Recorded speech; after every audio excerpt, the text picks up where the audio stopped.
আজি মই তোমালোকক ক্লাছ 9ৰ ভূগোলৰ দ্বিতীয় অধ্যায় চোৱা বায়ুমণ্ডল গঠন বায়ুৰ চাপ আৰু বায়ু প্ৰবাহ এই পাঠটো একদম বুজিবলগীয়া গুৰুত্বপূৰ্ণ পাঠ হয় সেইকাৰণে তোমালোকে মনোযোগেৰে শুনিবা আৰু কিবা বুজি নাপালে মোক সুধিবা প্ৰথমতে শুনি ল'বা মনোযোগেৰে দেই বায়ুমণ্ডলনো কি তোমালোকে সৰুতে পঢ়ি আহিছা বায়ুমণ্ডল কি হয় বায়ুমণ্ডলৰ বিষয়ে জানা হয় নে নহয় আমাৰ চাৰিওফালে আগৰি থকা বায়ুকে কি বুলি কোৱা হয় বায়ুমণ্ডল বুলি কোৱা হয় আমাৰ চাৰিওফালে বায়ু আছে যদিও আমি উপলব্ধি নকৰোঁ হয়নে আমি বায়ু দেখো জানো কিন্তু আমি চকুৰে দেখা নাপাওঁ যদিও আমি উপলব্ধি কৰিব পাৰোঁ বায়ু আছে যেনেকৈ আমি ফেন চলালে ফেন ঘূৰিলে কি হয় বতাহ পাওঁ আমি সেয়াই আমি গম পাওঁ যে বায়ু আছে বুলি তেনেকৈ পৃথিৱী পৃষ্ঠৰ পৰা কিছু উচ্চতালৈ ইয়াৰ চাৰিওফালে নিৰৱচ্ছিন্নভাৱে গেছীয় অৱস্থাত থকা বায়ুৰ আৱৰণটোক বায়ুমণ্ডল বোলে তোমালোকে যদি বায়ুমণ্ডল কাক বোলে বুলি সোধে বা লিখিবলগীয়া হয় তোমালোকে এইখিনি লিখিব লাগিব পৃথিৱীৰ পৰা কিছু উচ্চতালৈ ইয়াৰ চাৰিওফালে নিৰৱচ্ছিন্ন মানে নীৰৱে আমি গম নোপোৱাকৈ বায়ু থাকেই কিন্তু আমি অনুভৱ কৰিব পাৰোঁ আমি নেদেখাকৈ নিৰৱচ্ছিন্নভাৱে গেছীয় অৱস্থাত থাকে হয়নে নহয় গেছ হৈ থাকে বায়ুটো তাকে বায়ুমণ্ডল বোলে ইয়াৰ কিছু উচ্চতালৈ বুলি কিয় কৈছে কাৰণ পৃথিৱীৰ একেবাৰে ওপৰলৈকে বায়ু নাথাকে সেইকাৰণে তোমালোকে দেখিছা চাগে পৰ্বতাৰোহীবোৰে কি কৰে চিলিণ্ডাৰ পিছফালে লৈ যায় হয়নে নহয় বায়ু নিব লাগে ওপৰলৈকে গ'লে কাৰণ ওপৰত বায়ু নাথাকে কিমান দূৰলৈকে বায়ু থাকে এয়া 10,000 কিলোমিটাৰ উচ্চতা পৰ্যন্ত এই বায়ুমণ্ডল বিস্তৃত বায়ুমণ্ডল কিমানলৈকে থাকে 10,000 কিলোমিটাৰ উচ্চতালৈকে এতিয়া তোমালোকে বায়ুমণ্ডল কাক বোলে লিখিব পাৰিবা নহয় পৃথিৱী পৃষ্ঠৰ পৰা কিছু উচ্চতালৈকে চাৰিওফালে নিৰৱচ্ছিন্নভাৱে গেছীয় অৱস্থাত থকা বায়ুটোকে কি বুলি কোৱা হয় বায়ুমণ্ডল বুলি কোৱা হয় আৰু এই বায়ুটো আমাৰ পৃথিৱীৰ লগত কেনেকৈ লাগি আছে মধ্যাকৰ্ষণ শক্তিৰ দ্বাৰা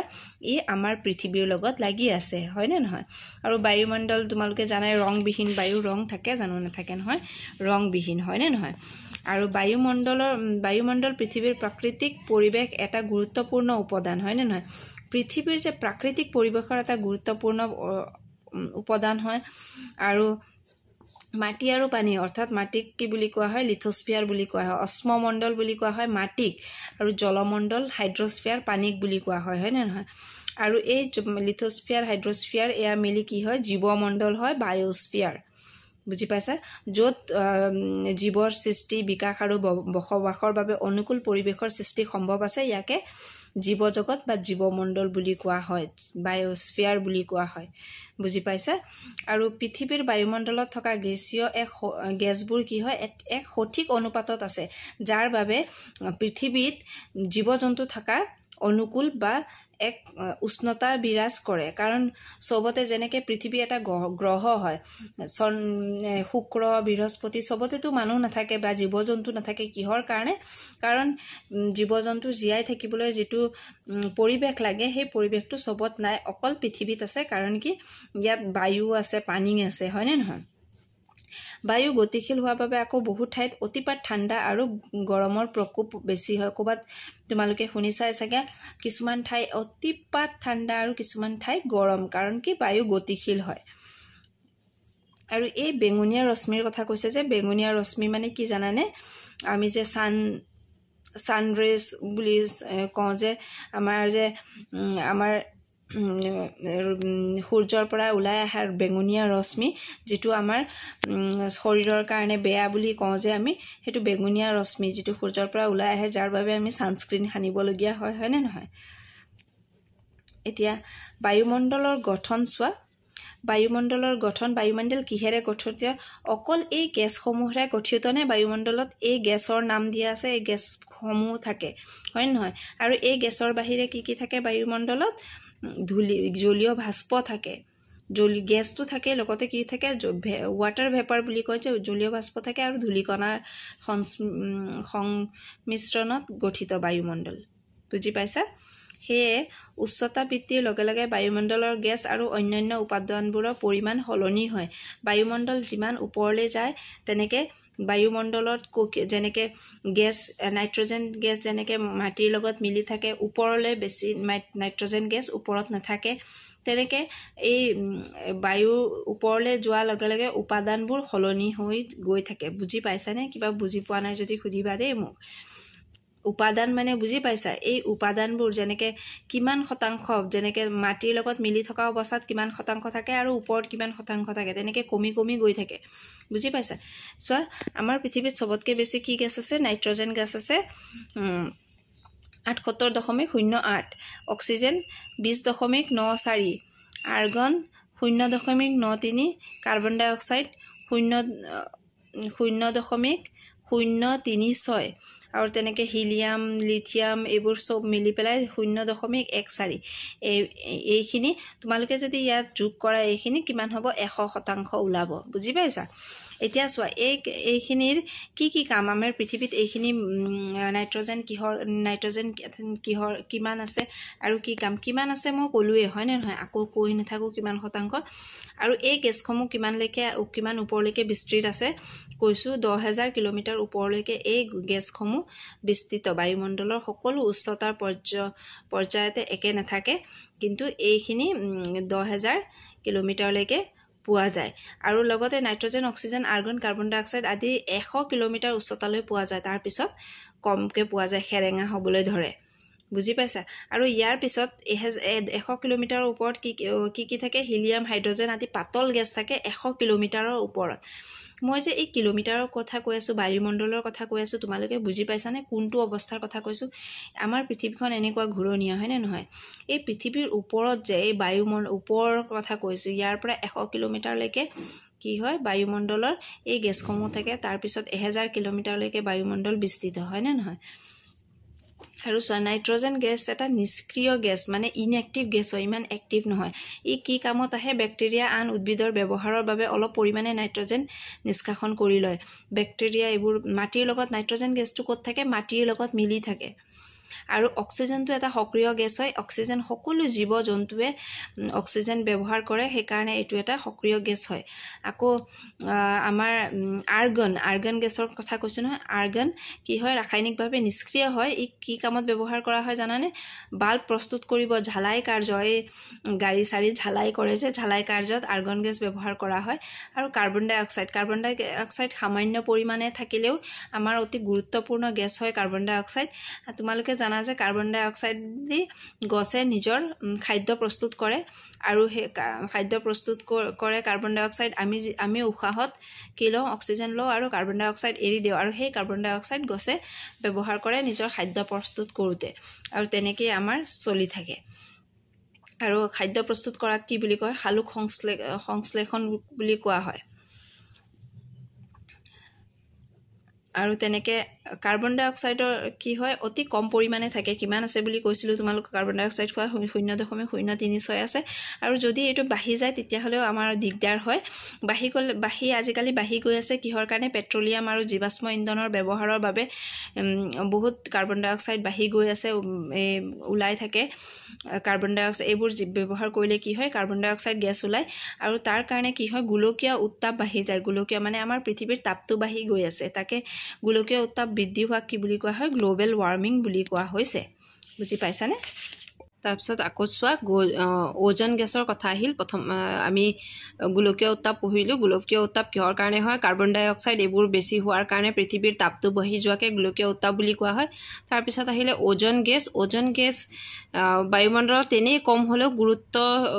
লক্ষণীয় হয় ইয়াৰ ই 50 কিলোমিটাৰলৈকে উচ্চতালৈকে থাকে ওজন গেছ উদ্ভিদ আৰু প্ৰাণীৰ বাবে যি মাৰাত্মক সূৰ্যৰ বেঙুনীয়া ৰশ্মি মানে আমি আল্ট্ৰাভায়োলেট ৰেজ বুলি যিটো কওঁ বেঙুনীয়া ৰশ্মি সেই ৰশ্মিটো কি কৰে শোষণ কৰে আৰু জীৱজগতক সম্ভাৱ্য বিপদৰ পৰা ৰক্ষা কৰে মানে এই আল্ট্ৰাভায়োলেট ৰশ্মি মানে বেঙুনীয়া ৰশ্মি বা আল্ট্ৰাভায়োলেট ৰেজ এইটো আমাৰ শৰীৰৰ কাৰণে বেয়া আৰু যিটো এই বেঙুনীয়া ৰশ্মিৰ পৰা আমাক ওজন গেছে আমাক বচায় সেইকাৰণে ওজন গেছটো অতি কম মাত্ৰাত থাকিলেও বহুত ইম্পৰ্টেণ্ট হয়, বহুত গুৰুত্বপূৰ্ণ হয়। তাৰপিছত আমি কি থাকে বুলি কৈছোঁ আমাৰ বায়ুমণ্ডলত জলীয় বাষ্প। এতিয়া জলীয় বাষ্পৰ কি কাম? জলীয় বাষ্পৰ কামটো হ'ল আমাৰ পৃথিৱীৰ তাপটো অতিপাত ঠাণ্ডা বা অতিপাত গৰম হোৱাৰ পৰা ৰক্ষা কৰে জলীয় বাষ্পই। বুজি পাইছা? কাৰ কি কাম চবৰে ক'লোঁ নহয়। জলীয় বাষ্পই আমাৰ পৃথিৱীৰ অতিপাত গৰম আৰু অতিপাত ঠাণ্ডা হোৱাৰ পৰা ৰক্ষা কৰে। তাৰপিছত আহিল আমি কৈছিলোঁ যে ধূলিকণাবোৰ থাকে আমাৰ বায়ুমণ্ডলত। ধূলিকণাবোৰে কি কৰে? ডাৱৰৰ সৃষ্টি কৰাত সহায় কৰে আৰু বৰষুণ হোৱাত সহায় কৰে। চোৱা, সৰু সৰু আমাৰ বায়ুমণ্ডলত থকা সৰু সৰু বস্তুবোৰো গুৰুত্বপূৰ্ণ। এতিয়া মই আকৌ কৈ দিছোঁ, তোমালোকে চাই যোৱা। বায়ুমণ্ডলৰ গঠন, বায়ুমণ্ডলৰ কিহেৰে গঠিত হয়? এই গেছবোৰৰে গঠিত। এই গেছবোৰৰ বাহিৰে কি আছে? জলীয় বাষ্প আৰু ধূলিকণা। এতিয়া আমি গোটেইকেইটা গেছৰ কথা পাতিছোঁ। নাইট্ৰজেন বেছি অংশ নাইট্ৰজেন হয়, কিন্তু এইটো নিষ্ক্ৰিয় গেছ হয়, মানে ইনএক্টিভ গেছ হয়। কাৰণ এই গেছটো আমাৰ বেছি ব্যৱহাৰ নহয়। মাটিত থকা কিছু বেক্টেৰিয়া আৰু উদ্ভিদে এই গেছটো ব্যৱহাৰ কৰে। অক্সিজেন 21% হ'লেও অক্সিজেন একদম গুৰুত্বপূৰ্ণ গেছ হয়। প্ৰাণী আৰু উদ্ভিদ দুয়োৰে দৰকাৰী হয়। আৰ্গন গেছটোৰ কথা কি কৈছিলোঁ? আৰ্গন গেছ ঝালাই কাৰ্য, বাল্ব বনোৱা কাৰ্য, এইবোৰ কাৰ্যত ব্যৱহাৰ হয়। তাৰপিছত চোৱা, কাৰ্বন ডাই অক্সাইড। কাৰ্বন ডাই অক্সাইডটো কিহত ব্যৱহাৰ হয় বুলি কৈছিলোঁ? আমাৰ পৃথিৱীত তাপ নিয়ন্ত্ৰণত কাৰ্বন ডাই অক্সাইড সহায় কৰে। আকৌ কাৰ্বন ডাই অক্সাইড অতি কম পৰিমাণে থাকিলেও যদি বাঢ়ি যায় আমাৰ কাৰণে ক্ষতিকাৰকো হয়। অন্যান্য গেছত neon, helium, methane, krypton, hydrogen, xenon, ozone ইত্যাদি গেছ। ওজন গেছ কম পৰিমাণে থাকিলেও ওজন গেছ অতি গুৰুত্বপূৰ্ণ, কাৰণ ই আমাক বেঙুনীয়া ৰশ্মিৰ পৰা বচায়। তাৰপিছত জলীয় বাষ্প আহিল। জলীয় বাষ্পৰ কাম কি হ'ল? যে পৃথিৱীৰ তাপ নিয়ন্ত্ৰণত সহায় কৰে, অতিপাত গৰম আৰু অতিপাত ঠাণ্ডাৰ পৰা বচায়। তাৰপিছত আহিল ধূলিকণা। ধূলিকণাই কি কৰে? বায়ুমণ্ডলত ডাৱৰৰ সৃষ্টি কৰাত সহায় কৰে আৰু বৰষুণ হোৱাত সহায় কৰে। এতিয়া চোৱা, আমাৰ বায়ুমণ্ডলৰ গঠন তোমালোকক থুলমূলকৈ মই কৈ দিলোঁ। বুজি পালা চাগে, হয়নে নহয়? কিবা যদি বুজি পোৱা নাই তোমালোকে সুধিবা দেই। তাৰপিছত চোৱা, তাৰপিছত কি আহিলে? এইটো একদম গুৰুত্বপূৰ্ণ। তোমালোকৰ বায়ুমণ্ডলৰ প্ৰসাৰ। বায়ুমণ্ডলৰ প্ৰসাৰত তোমালোকৰ ইয়াত এটা এইটো চোৱা, চাৰ্ট এটা দিয়া, মেপ এটা দিয়া আছে, দেখিছা? এইটো চালে তোমালোকে বহুতখিনি বুজি পাবা। চোৱা, আমাৰ এইটো হ'ল পৃথিৱী, হয়নে নহয়? আমাৰ মাটি য'ত আছে, এইটো 0ৰ পৰা 100লৈকে কি হয়? আমাৰ যিবোৰ গেছবোৰ, নাইট্ৰজেন, অক্সিজেন, কাৰ্বন ডাই অক্সাইড, এই গেছবোৰ এইখিনিত বেছি থাকে। এই 100 কিলোমিটাৰলৈকে। 100 কিলোমিটাৰৰ ওপৰত কি থাকে? নাইট্ৰজেনৰ তৰপ আছে, অক্সিজেন আছে, হিলিয়াম, হাইড্ৰজেন, লাইট গেছ, কম ওজন থকা গেছবোৰ ওপৰত থাকে। সেইকাৰণে এই তৰপটোক দুভাগত ভাগ কৰা হৈছে। এইখিনি কথাকে ইয়াত লিখা হৈছে দেই। ইয়াত যিবোৰ লিখা আছে এইখিনি কথাকে। এই তৰপটোক দুভাগত ভাগ কৰা হৈছে 0ৰ পৰা 100 কিলোমিটাৰলৈকে। এইখিনি কি বুলি কোৱা হয়? হোমোস্ফিয়াৰ বুলি কোৱা হয়। অসমীয়াটো হোমোস্ফিয়াৰ বুলি কোৱা হৈছে। আৰু এইখিনিৰ পৰা 100 কিলোমিটাৰৰ ওপৰৰ পৰা হেটেৰস্ফিয়াৰ বুলি কোৱা হৈছে। কিহৰ কাৰণে হোমোস্ফিয়াৰ আৰু হেটেৰস্ফিয়াৰ বুলি কোৱা হৈছে? কাৰণ হোমোস্ফিয়াৰত কি হয়? হোমোস্ফিয়াৰ কিহেৰে? গেছ ৰাসায়নিক গঠন প্ৰায় একে থাকে, বা এইখিনিৰ ৰাসায়নিক গঠনবোৰ একে আৰু এইখিনিৰ ৰাসায়নিক গঠনবোৰ একে। ইয়াত এই 100 কিলোমিটাৰৰ ওপৰত যিবোৰ লাইট গেছ, এইবোৰ কম ওজন গেছবোৰ ওপৰত থাকে, ইয়াৰ ওপৰত। বুজি পাইছা? আৰু ইয়াৰ তৰপবোৰ ক'ৰ পৰা ক'লে? এই তৰপবোৰতো মই বুজাই দিম। কেইটা তৰপ থাকে চোৱা, ইয়াত ট্ৰপোস্ফিয়াৰ, ষ্ট্ৰেটোস্ফিয়াৰ, মেছোস্ফিয়াৰ আৰু এইখিনি আয়নোস্ফিয়াৰ আৰু এক্সোস্ফিয়াৰ। বুজি পাইছা? এইখিনি মই বুজাই দিম বাৰু। এয়া চোৱা, ট্ৰপোস্ফিয়াৰ আছে, ষ্ট্ৰেটোস্ফিয়াৰ, মেছোস্ফিয়াৰ, এই 3টা। তাৰপিছত আছে থাৰ্মোস্ফিয়াৰ আৰু এক্সোস্ফিয়াৰ। এই 5টা তৰপ থাকে আমাৰ মাটিৰ। এইটো হ'ল মাটি, হয়নে নহয়? মাটিৰ ওপৰত আমাৰ আকাশলৈকে এই 1000 কিলোমিটাৰ বুলি কৈছিলোঁ যে 1000 কিলোমিটাৰত কেইটা তৰপ থাকে। এই তৰপকেইটাৰ নাম কোৱা হৈছে ইয়াতে ট্ৰপোস্ফিয়াৰ, ষ্ট্ৰেটোস্ফিয়াৰ, মেছোস্ফিয়াৰ আৰু থাৰ্মোস্ফিয়াৰ আৰু এক্সোস্ফিয়াৰ। তোমালোকক মই সহজতে বুজাই দিম, একেবাৰে সহজত বুজি পোৱাকৈ। এয়া চোৱা, ইয়াত এটা ছবি দিয়া আছে, হয়নে নহয়? তোমালোকক মই একেবাৰে সহজত বুজাই দিছোঁ। চোৱা, এই লেয়াৰটোক কি বুলি কোৱা হয়? ট্ৰপোস্ফিয়াৰ বুলি কোৱা হয়। একদম তলৰ মাটিৰ লগত লাগি থকা ইয়াত কি বুলি কোৱা হয়? ট্ৰপোস্ফিয়াৰ বুলি কোৱা হয়। আৰু এই অংশখিনি কি হয়? গোটেই আমাৰ যিবোৰ বায়ুৰ পৰিৱৰ্তন, বতাহ, তাৰপিছত বৰষুণ গোটেইখিনি ট্ৰপস্ফিয়াৰতে হয় তোমালোকে বুজি পাবা এইখিনি গোটেইখিনি কিহত হয় ট্ৰপস্ফিয়াৰত হয় বিষুৱীয় অঞ্চলৰ ইয়াৰ সৰ্বোচ্চ উষ্ণতা হ'ল 16 কিলোমিটাৰ আৰু মেৰু অঞ্চলত ট্ৰপস্ফিয়াৰটো 8 কিলোমিটাৰলৈকে আৰু বিষুৱীয় অঞ্চলত 16 কিলোমিটাৰলৈকে বিস্তৃত হৈ থাকে